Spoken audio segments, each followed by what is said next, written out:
దీపావళి లేదా దీపోత్సవం భారతదేశంలో అత్యంత ప్రాచీనమైన పండుగలలో ఒకటి. దీని వెనుక అనేక పురాణ కథలు ఉన్నాయి. ఒకటి శ్రీరాముని అయోధ్యకు తిరిగివచ్చిన రోజు.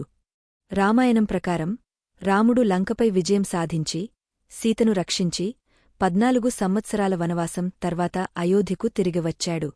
ఆ రోజు ప్రజలు ఆనందంతో దీపాలు వెలిగించి స్వాగతించారు. అంధకారాన్ని తొలగించి వెలుగు, సత్యం, ధర్మం గెలిచిన రోజు అదే.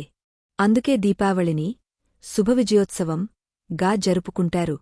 2 శ్రీకృష్ణుడు నరకాసురుని సంహారం. భాగవత పురాణం ప్రకారం అసురరాజు నరకాసురుడు ప్రజలను బాధించేవాడు. శ్రీకృష్ణుడు, సత్యభామ కలిసి అతనిని సంహరించారు. ఈ సంఘటన నరకచతుర్దశి రోజున జరిగింది.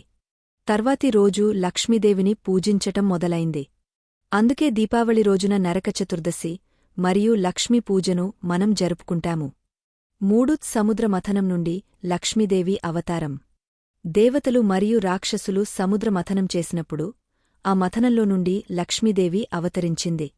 ఆ రోజు కూడా కార్తీక అమావాస్యనే. అందుకే లక్ష్మీ పూజ ఆ రాత్రి జరుగుతుంది.